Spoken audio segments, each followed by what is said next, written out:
드려야만 했다고 합니다. 그 이유가 뭐냐면은 만나고 싶어하는 분이 너무 많기 때문에 적어도 3,000배를 드린 사람만이 그 성철 스님을 직접 만날 수 있었다고 합니다. 수많은 사람들이 성철 스님을 존경하고 그분을 만나 뵙고 싶어 했습니다. 그런데 놀랍게도 정작 성철 스님은 내가 대중을 속였거니와 쌓은 죄가 수미산보다 더 많다라고 늘 말하곤 하였다고 합니다. 가만히 생각해보면 성철 스님이 일찍부터 출가하셨는데 죄를 지어봐야 뭘 지었다라고 자신의 죄가 산보다도 더 높다라고 말을 하였을까요? 근데 그뿐만 아니라 그분이 돌아가시기 전에 한 말이 아니라 정신이 혼미해서 한 말이 아닌데 수행 가운데 이런 말을 하였습니다. 그분은 자신이 죽으면은 무간지옥으로 가게 될 거라고 늘 말을 하곤 하였다고 합니다. 그러니까 어느 날 갑자기 즉흥적으로 한 말이 아니라 늘 소신껏 한 말이 자신은 결국은 무간지옥으로 지옥에 가게 될 거라고 말을 하였습니다. 진리에 근접한 분이었고 솔직한 분이었고 너무나 한평생을 수양만 하고 산 분인데 그런 분이 자신을 지옥에 간다고 말한다면은 평범한 사람들은 하나님을 만나지 못한 사람은 누가 감히 지옥에 안 간다고 말할 수가 있겠습니까? 한마디로 우리가 성철 스님을 보면은 제 본질을 잘 알고 있는 분이었습니다. 그는 자신이 죄가 많다라고 말을 하였습니다. 여러분 오늘 성경을 보십시오. 어떠한 사람만이 구원을 받을 수가 있습니까? 성령을 그 마음에 모시고 있는 사람만이 구원을 받을 수가 있습니다. 오늘 성경 말씀은 성령의 사역에 대해서 말씀하고 있습니다. 우리가 이미 성부 하나님, 성자 하나님의 사역에 대해서 살펴보았습니다. 그리고 오늘 본문은 성령 하나님의 사역에 대해서 말씀하고 있습니다. 그리고 오늘 성경을 가만히 보시면은 성령의 사역이 세 가지가 있다라고 성경은 말씀하고 있습니다. 첫 번째 사역이 바로 11절에 언급되고 있습니다. 우리 11절 말씀을 다시 한번 읽겠습니다. 시작. 모든 일을 그의 뜻의 결정대로 일하시는 이의 계획을 따라 우리가 예정을 이루어 그 안에서 기업이 되었으니. 오늘 성경 말씀 11절을 보시면은 모든 일을 그의 뜻에 결정대로 하시는 이의 계획을 따라서 우리가 그 안에서 기업이 되었다고 말을 하고 있습니다. 한마디로 성령의 첫 번째 사역은 유효한 부르심입니다. 유효한 부르심이라는 게 뭔가? 바로 하나님이 예정하신 자를 다 모든 사람들을 성령님께서 그리스도께로 인도하신다는 겁니다. 다르게 말한다면은 그 누구도 자기 스스로 자기의 죄를 깨닫는다고 해서 하나님께로 나올 수는 없습니다. 성철 스님이 제가 설교 시작 때 말씀드린 것처럼 자기가 죄인인 것은 알았지만은 하나님께로 나오려고 하면은 하나님의 유효한 부르심이 있어야만 하는 겁니다. 바로 성령의 유효한 부르심을 지금 11절에서 말씀하고 있습니다. 여러분 우리가 천국의 실체를 미리 맛볼 수 있는 것도 바로 성령님 때문에 가능한 겁니다. 우리가 천국에 가보지 않았습니다. 그러나 천국이 어떤 곳인지를 일부 알 수 있는 이유는 바로 성령이 우리 마음 가운데 임재하고 계시기 때문입니다. 구약 성경을 보면은 갈렙과 여호수아가 가나안 땅에 들어가기 전에 이미 가나안 땅을 알 수 있는 장면이 나옵니다. 그것은 바로 가나안 땅의 정탐 같은 사람들이 거기에 있던 포도 한 송이 가지를 가지고 옵니다. 그 포도를 먹음으로써 여호수아와 갈렙이 가나안에 있는 양식이 어떠한지를 다 알 수 있었습니다. 마찬가지로 저와 여러분이 천국에 아직 가지 않았지만은 성령 하나님을 마음에 모시고 계신다면은 천국에 있는 그 놀라운 영적인 축복을 이 땅에서도 미리 맛볼 수가 있습니다. 그것이 바로 오늘 성경이 말하는 첫 번째 사역입니다. 유효한 부르심. 우리 마음 가운데 성령이 함께 하신다면은 지금 우리가 이 땅에 살고 있지만은 천국에 있는 사람처럼 살 수가 있습니다. 다르게 말한다면은 하나님의 성령님이 지금 우리 마음에 내주하고 계신 것보다 더 우리가 구원받았다는 확실한 증거는 그 어디에도 없습니다. 놀랍게도 성경을 보면은 신약 성경에만 이렇게 에베소서에서 이 말씀을 하고 있는 것이 아니라 구약 성경에도 동일한 말씀이 적혀 있습니다. 구약 성경 레위기 14장 14절부터 18절 한번 찾아보도록 하겠습니다. 구약 성경에 나타나 있는 모형이 우리가 지금 성령에 대한 이해를 잘 돕게 만들어줍니다. 레위기 14장 14절부터 18절입니다.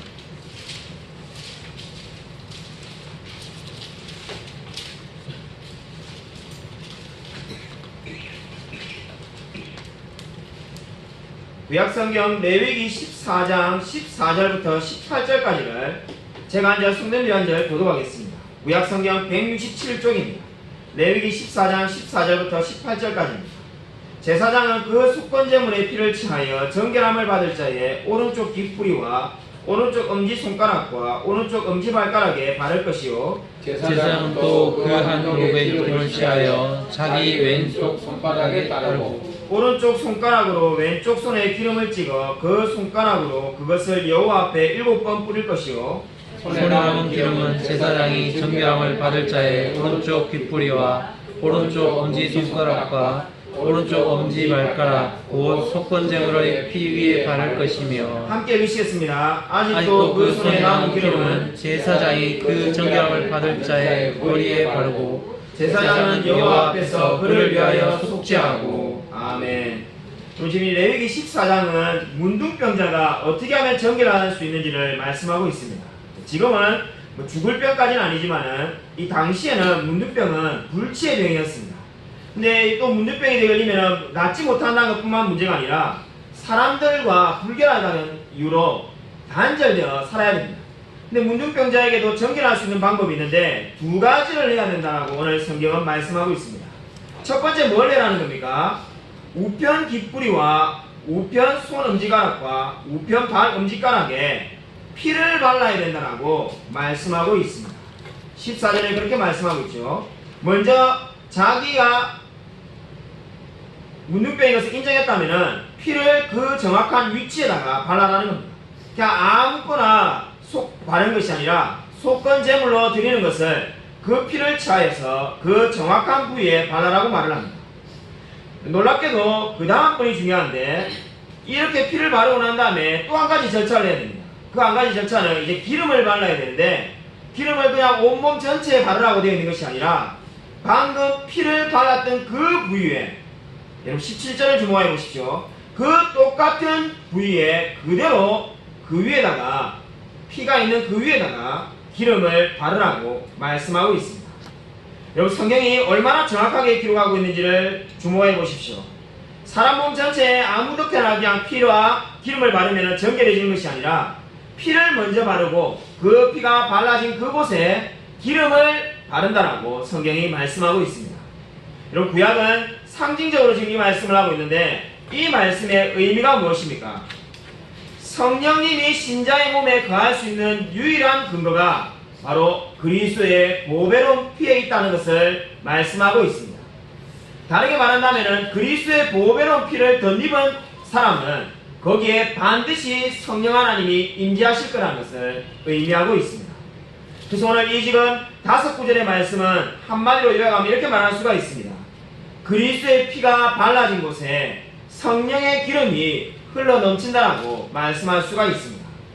여러분 이것이 바로 무엇을 보여주고 있습니까? 성령의 사역이 유효한 부르심이라는 것을 볼 수가 있습니다. 성령님께서는 바로 그리스도의 피를 덧입은 자에게 지금 성령의 기름 부으심으로 인도하고 있습니다. 여러분 성령의 두 번째 사역은 오늘 성경 말씀을 보시면은 에베소서로 돌아오셔서 12절에 보시면은 성령의 두 번째 사역이 나타나고 있습니다. 여러분 성령의 두 번째 사역 에베소서 우리 1장 12절 말씀을 다시 한번 읽겠습니다. 에베소서 1장 12절입니다. 시작. 이는 우리가 그리스도 안에서 전부터 바라던 그의 영광의 찬송이 되게 하려 하심이라. 여러분 성령의 두 번째 사역은 예수님의 영광입니다. 예수님의 영광은 다르게 말한다면 예수님을 더 알아가게 만드는 것이 바로 성령의 역할이라고 말씀하고 있습니다. 성령의 이 역할에 대해서 요한복음 15장과 16장에 아주 자세하게 기록되어 있습니다. 저와 여러분이 이미 하나님을 믿고 있지만은 더 하나님을 알아가고 싶고 더 하나님을 알기 원하는 그 마음을 성령 하나님께서 주신다는 겁니다. 그렇기 때문에 어떤 사람이 나는 성령을 받았다고 말하지만은 그리스도를 높이지 않는다면은 그 사람은 성령을 진정으로 만난 사람이 아닙니다. 왜냐하면은 성령 하나님은 저와 여러분이 점점점 그리스도를 닮아가며 하나님을 알아가도록 역사하기 때문입니다. 저는 이 예수 그리스도를 알아간다는 것을 생각할 때마다 늘 생각나는 한 분이 있습니다. 제가 서울의 영광교회 부교육자로 사역할 때 일입니다. 제가 교회를 허락을 받아가지고 우리 영광교회에서 아마 제가 알기로 제가 처음으로 기독교 강연을 가르치게 되었습니다. 기독교 강연을 그냥 한 달 정도 가르친 부교육자분들은 많이 있었다고 합니다. 제가 매주 2시간씩 1년 동안 기독교 강연을 가르치기로 하였습니다. 그래서 최근 라틴어 원본을 직역한 6권짜리 그 책을 가지고 이제 모든 그 참석한 분들이 다 기독교 강연을 읽도록 고민하였습니다. 그 반을 만들 때 저는 초신자나에 생각도 하지 않았고 교회를 10년, 20년 오래 다녔는데 이 매너리즘에 빠지기 쉬운 사람들에게 정말로 깊이 있는 성경의 진술을 알려드리고자 기독교 강연을 개설하였습니다. 근데 제가 뭐 교회를 몇 년 다니라 이렇게 뭐 다닌 사람만 참석할 수 있습니다라는 기준을 두지 않았기 때문에 막상 이렇게 사람을 모아보니까는 20명 이상이 참석하였는데 등록한 지 몇 주밖에 안 되는 분이 거기 앉아 계시더라고요. 남자분이 거기 앉아 계신데 제가 솔직히 속으로 이렇게 생각했습니다. 오늘 한 번 듣고는 다시는 안 나올 거라고 생각했습니다. 그냥 그분이 칼빈을 알겠습니까? 기독교가 뭔지 어떻게 알겠습니까? 종교개혁이 뭔지도 모르는데 그 많은 내용들을 다 이해할 수가 없습니다. 그래서 분명히 오늘 듣고는 잘못 왔구나 생각하고 안 오겠지 생각했습니다. 근데 그분이 매주 계속 나오는 겁니다. 물론 나중에 이야기를 들어보니까는 그분이 첫 번째 강의를 듣고 난 다음에 그 아내분에게 이렇게 말했다고 합니다. 내 평생에 세상에 이 강의 저 강의 많이 들어봤지만은 2시간 동안 한마디도 무슨 말인지 알아듣지 못하는 강의는 이 강의가 처음이었다 이렇게 말했다고 합니다. 제가 어마어마하게 어렵게 가르쳐서 그런 게 아니라 왜냐하면 그분이 아는 게 아무것도 없지 않습니다. 이제 막 교회를 나왔는데 그 어려운 칼빈의 기독교 강요 신학생들만 읽는다는 그 기독교 강요를 어떻게 읽겠습니까? 그래서 제가 절대로 안 나올 거라고 생각했는데 그분이 한 번도 빠지지 않고 1년을 다 들어가지고 결국 강의를 수강을 끝내게 되었습니다. 제가 끝내는 그 주에 너무나 대단해서 이게 한마디를 하시라고 하니까는 기독교 강요반이 나의 인생을 바꿨다고 그분이 간증하였습니다. 제가 처음에 억지로 자존심이 상해서 여기에 다니기 시작했는데 말씀을 연구하다 보니까 나 자신이 변화되고 하나님을 사랑하게 되는 것을 깨닫게 되었습니다라고 그분이 고백하였습니다. 제가 그분에게 이렇게 말했습니다.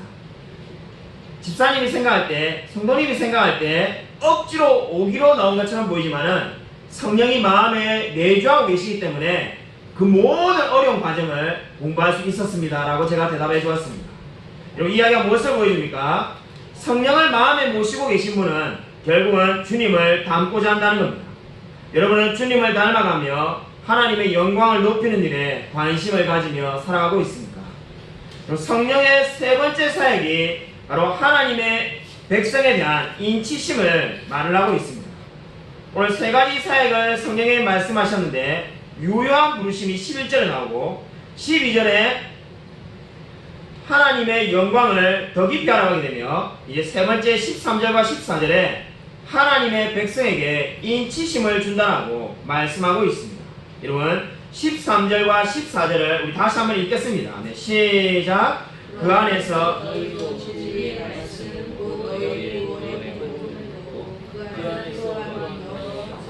약속의 성령으로 인치심을 받았으니 이는 우리 기업의 보증이 되사 그 얻으신 것을 속량하시고 그의 영광을 찬송하게 하여 하십니다. 아멘. 네, 우리 성령의 세 번째 사역은 인치심입니다.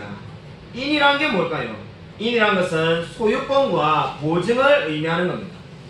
그러니까 이 소유권과 보증을 표시하는 보장을 바로 인이라고 말합니다. 성령을 인치셨다는 말이 오직 성경의 고린도전서와 에베소서에만 나온다는 것을 여러분이 꼭 기억하셔야 됩니다. 우리 아이언사이드라는 목사님이 이것을 발견하셨는데 인이라는 말이 성경 전체에 다 등장하는 것이 아니라 에베소서와 고린도전서에만 나온다는 겁니다. 그런데 그것이 왜 중요한가? 고린도와 에베소에 공통된 특징이 있습니다. 당시에 고린도와 에베소는 목재 산업의 중심지였습니다. 그렇기 때문에 당시에 거기에 수많은 목재업이 있었는데 당시에 통나무 뗏목들이 흑해로부터 고린도와 에베소에 내려와서 이제 그것을 가공하는 사업이 에베소와 고린도에 발달되었다고 합니다. 그러니까 그때마다 어떻게 됩니까? 고린도와 에베소에는 흑해로부터 내려온 통나무를 고르기 위해서 각 목재 회사에서 나온 직원들이 항구 앞에 다 나와 있는 겁니다. 나와 있으면은 거기에 통나무들이 위에서부터 내려오는데 그때마다 자기가 사고 싶은 것을 통나무를 고릅니다. 나는 이 통나무를 사겠소. 저는 이 통나무를 사겠습니다. 자, 이렇게 말하면 이제 되는데 그때마다 누가 뭘 사고 싶었는지 구분을 해야 되지 않겠습니까? 그래서 각자 자기 회사의 인을 그 통나무에다가 찍는 겁니다. 그 통나무에 그렇게 찍으면 어떻게 됩니까? 지금 당장 그것을 돈을 주고 산 것은 아니지만은 그 통나무는 반드시 그 회사에 팔게끔 되어 있습니다. 그것이 바로 뭘 이야기하는가? 인을 친다라고, 인을 치는 것이다라고 그 당시에 이야기했다고 합니다. 바로 그 말을 지금 성경이 이용해서 그대로 지금 성령의 사역에다가 말씀을 하고 있습니다. 통나무를 구별하기 위해서 도장을 찍는 것이 인이었는데 그렇게 바로 지금 어떻게 하신다는 겁니까? 성령께서 저와 여러분에게 인을 치신다라고 말씀하고 있습니다. 우리가 생각해보면 어떤 생각이 듭니까? 아니 이미 앞에 있었던 성령의 두 가지 사역만 해도 저와 여러분이 그리스도인한테 아무런 지장이 없을 것 같지 않습니까? 유효한 부르심과 하나님을 더 깊이 알아가게 만드시는 것이 성령의 사역인데 인치심은 왜 또 필요한가? 이런 생각을 할 수가 있습니다. 근데 성경에 지금 2절에 걸쳐서 아주 자세하게 이야기하고 있습니다. 찾지는 않겠습니다만 여기뿐만 아니라 갈라디아서 4장 6절에도 너희가 아들인 고로 하나님이 그 아들의 영을 우리 마음 가운데 보내사 아바 아버지라 부르게 하셨느니라 이렇게 말씀하고 있습니다. 그때 아바 아버지라 부르게 하셨느니라는 것도 역시 성령의 인치심의 사역이 되겠습니다. 왜 성령의 인치심의 사역이 중요할까요? 저의 경험을 여러분에게 예를 들어 드리겠습니다. 이제 우리 돌아가신 2년 전에 소천하신 우리 아버지에 대한 기억을 떠올리면은 여러 기억이 떠오르지만은 저는 제일 많이 떠오르는 기억이 제가 문제가 있을 때, 제가 중학교 때 이 화투에 빠져가지고 자랑스러운 이야기는 아닙니다만은 제가 늘 학교를 마치면은 화투 치러 다녔어요.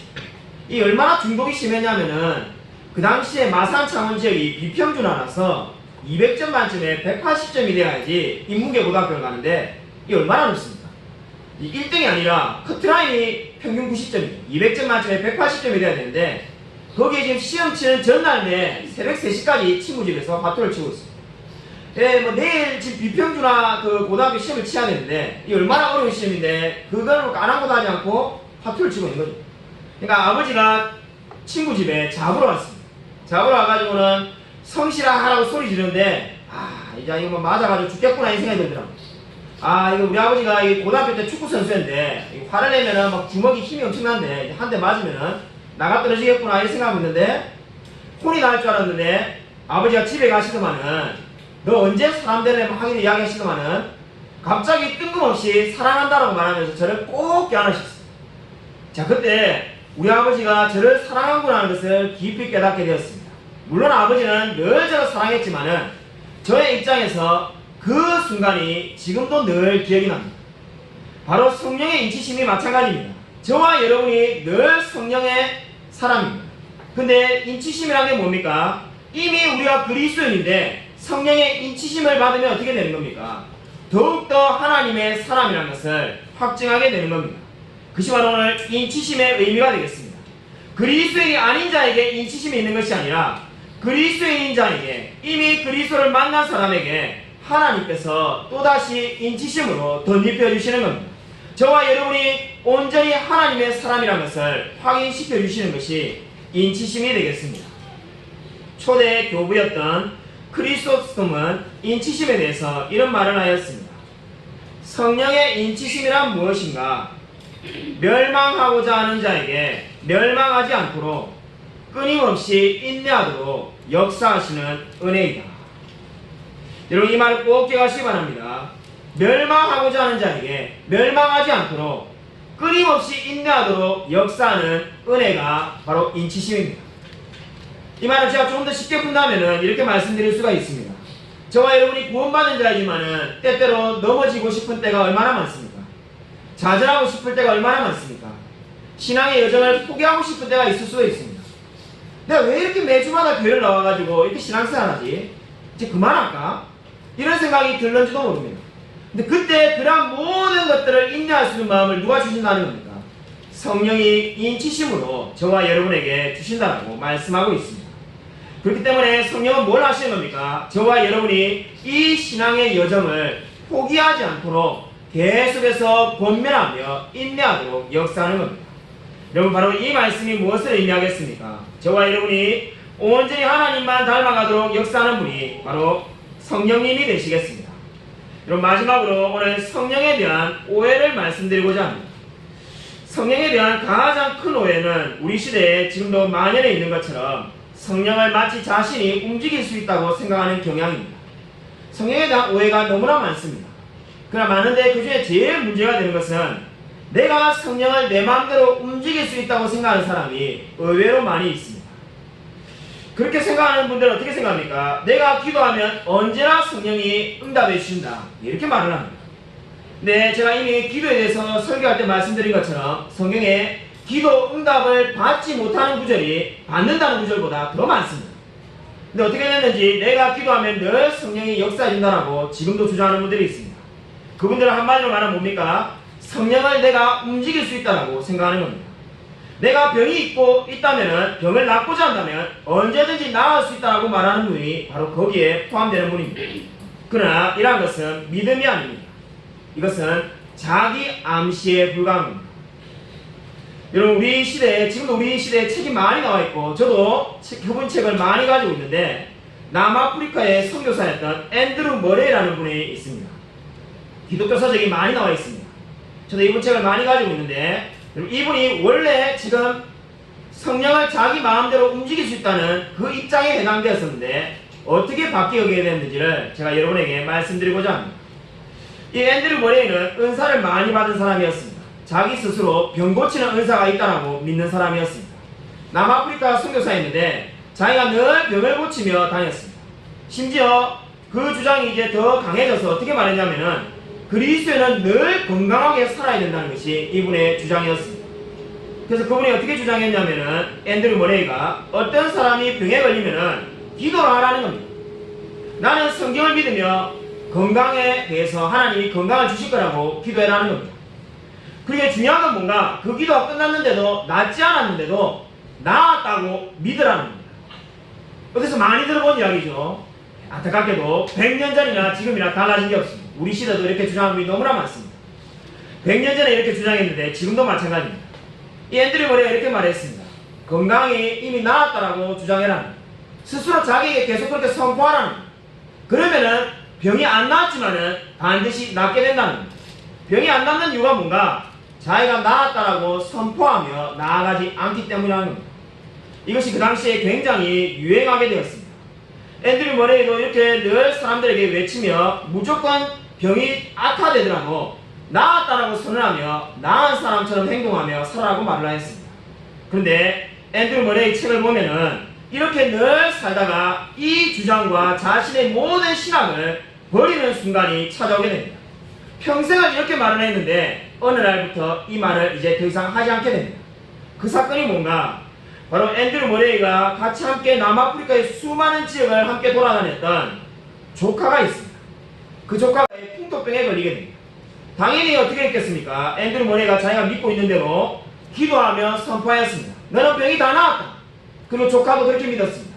병이 다 나았다 믿고 그 불치에 병에 걸렸는데도 그냥 계속 아프리카 선교를 같이 다니기로 결심합니다. 의사가 가지 말아야 된다고 말하고 절대로 움직이면 안 된다고 말하는데도 그런 말 전혀 듣지 않고 아프리카 선교를 돌면은 저절로 나을 거라고 생각하면서 다시 2차 선교를 출발합니다. 출발한 지 3일 뒤에 바로 그 조카가 죽게 됩니다. 앤드류 머레이가 너무나 충격을 받습니다. 도대체 어떻게 이렇게 될 수가 있는가? 나는 병 고치는 의사가 있고 내가 선포하면 다 나았다고 믿었는데 왜 우리 조카가 죽을까? 조카가 믿음이 없는 사람이 아니라 선교사였습니다. 왜 하나님께서 이 사람을 데려가는가? 이 모든 사건이 앤드류 머레이의 신앙을 다 바꾸게 되었습니다. 그 전까지만 해도 내가 건강에 대해서 기도하면 늘 병이 고쳐지고 내가 선포하면 다 낫는다고 믿었던 앤드류 머레이가 이제 하나님이 그리하지 아니하실지라도라는 것을 깨닫게 되었습니다. 때때로 내가 열심히 기도하지만은 하나님께서 응답하지 않을 때도 있다는 것을 알게 되었습니다. 하나님의 섭리가 내가 생각하는 것보다 더 깊다는 것을 알게 되었습니다. 여러분, 이 이야기가 무엇을 보여줍니까? 무조건 믿는 것을 성령의 역사라고 말해서는 안 됩니다. 여러분, 내가 하나님을 움직일 수 있는 것처럼 우리가 함부로 말해서도 안 됩니다. 여러분, 하나님께서 어떤 영혼에게 축복하실 때는 그 영혼이 그것을 알게 됩니다. 여러분, 그때 어떤 변화가 있습니까? 믿음이 생겨나게 됩니다. 여러분, 근데 그 믿음은 어떻게 되는 겁니까? 여러분, 그 믿음이 진짜인지 아닌지 어떻게 구분할 수가 있습니까? 그 사람이 정말로 믿음을 가지고 있고 성령의 은혜를 받았다면 그 사람은 하나님의 말씀에 몰입하게 될 것입니다. 여러분, 300년 전에 조나단 에드워즈도 온 보스턴의 모든 사람이 교회를 다니는 시대인데도 여러분, 그 조나단 에드워즈가 어떤 책을 썼습니까? 신앙감정론 13가지의 거짓 성령을 받은 자를 구분하는 방법에 대해서 책을 썼습니다. 그게 불후의 명작이고 지금도 많은 사람이 읽고 있습니다. 여러분, 그 책에 여러 내용이 나오지만 중요한 내용이 무엇입니까? 정말로 성령의 역사를 받은 사람이라면 그 사람은 하나님의 말씀을 진정으로 살아가며 주야로 묵상하게 된다는 겁니다. 우리 시대에 많은 사람이 말하는 것처럼 나는 성령의 은사를 많이 받았기 때문에 설교를 들을 필요도 없고 예배를 드릴 필요도 없고 기도도 필요가 없고 아무도 필요 없다는 식으로 주장하지 않습니다. 그러한 사람은 다 잘못된 겁니다. 정말로 여러분이 성령을 받았다면 여러분이 이 하나님의 예배와 하나님의 말씀을 사랑하게 될 것입니다. 왜냐하면 성령의 역사는 그리스도의 역사와 동일하기 때문입니다. 그러므로 여러분, 진정으로 성령의 역사를 믿습니까? 그렇다면 하나님의 말씀을 사랑하십시오. 저는 기적을 믿습니다. 저는 지금 이 시대에도 불치의 병도 고침을 받을 수 있다고 믿습니다. 그러나 여러분, 무엇을 알아야 됩니까? 신비주의자와 신비를 믿는 것과는 전혀 다른 이야기입니다. 어떤 성도님이 만약 여러분이 불치병이 나왔다고 말하면 제가 아멘이라고 말할 겁니다. 근데 그 사람이 신비주의자가 되는 길은 간단합니다. 이제 그렇게 내가 병이 나왔다고 해서 또 다른 사람이 병에 걸렸을 때 너도 똑같은 방법을 해라라고 말하는 사람은 신비주의자가 되는 겁니다. 하나님이 심지어 꿈을 통해서도 우리에게 뭔가 역사할 수 있습니다. 그러나 내 모든 것들을 다 이제 꿈으로만 해결받겠다고 말하면 그 사람은 신비주의자가 되고 이단이 되는 겁니다. 여러분, 신비한 것을 믿는 것과 신비주의자는 전혀 다른 이야기입니다. 여러분, 정말로 성령의 역사를 믿고 있습니까? 여러분, 하나님이 여러분의 마음에 감동을 줄 때 어떤 일이 나게 될까요? 여러분, 제가 실화를 하나 이야기를 말씀을 드리고 오늘 설교를 맺고자 합니다. 2013년에 여러분, 미국의 슈퍼볼에서 우승을 차지한 볼티모어 레이븐스 팀이라는 곳이 있습니다. 볼티모어 레이븐스 팀이라는 팀이 있는데 오바마 대통령이 그 팀을 백악관에 초청을 하였다고 합니다. 슈퍼볼에서 우승한 팀을 백악관에 초청하는 것이 미국의 전통이라고 합니다. 근데 이 2013년도에 미국 전역이 난리가 난 이유는 우승을 한 멤버 중에 한 사람이 오바마 대통령의 초청을 거절하였기 때문입니다. 그 선수의 이름이 맥버크입니다. 맥버크라는 선수가 대통령이 초청을 하는데 거절하였습니다. 수많은 인터뷰가 그 선수에게 집중되었습니다. 아니, 왜 안 가려고 합니까? 특별히 사람들이 놀란 이유는 그 선수가 그 해를 마지막으로 이제 은퇴하였기 때문입니다. 이제 럭비 선수로 은퇴하는데 다시는 백악관에 갈 기회가 없는데 백악관의 초청을 거부하는 것을 도저히 이해할 수가 없었습니다. 수많은 방송국들이 찾아와서 맥버크에게 물었습니다. 도대체 왜 백악관을 안 가려고 합니까? 이유는 딱 한 가지입니다. 오바마 대통령이 몇 주 전에 이렇게 말을 하였습니다. 하나님이 낙태를 권면하는 단체를 축복하여 달라고 방송에서 말을 하였습니다. 지금 낙태 단체 때문에 1년에 33만 명이 되는 아이들이 미국에서 죽어가는데 대통령이 공적인 자리에서 그 단체들이 훌륭하다라고 말을 하였습니다. 자기는 성경을 믿고 그리스도인인데 낙태는 죄입니다. 근데 죄를 권장하는 대통령의 말을 저는 절대로 존중하지 않습니다. 그래서 제가 이 자리에 참석하지 아니함으로써 그 말이 잘못됐다는 것을 온 세상에 알리고 싶습니다. 여러분, 이 맥버크의 말이 무엇을 보여줍니까? 진정으로 하나님을 사랑하는 사람이라면, 성령이 그 마음에 역사하는 자라면 성경 말씀을 실천하며 살아가게 될 것입니다. 백악관에 가고 존경을 받고 유명해지는 것보다 하나님의 말씀을 지키는 것을 더 사랑한 사람이 맥버크였습니다. 여러분이 여러분 마음 가운데 성령님을 모시고 있습니까? 그러면 그 성령이 여러분의 인생 가운데서 늘 말씀을 지키며 순종하는 자로 남게 되기를 역사하실 것입니다.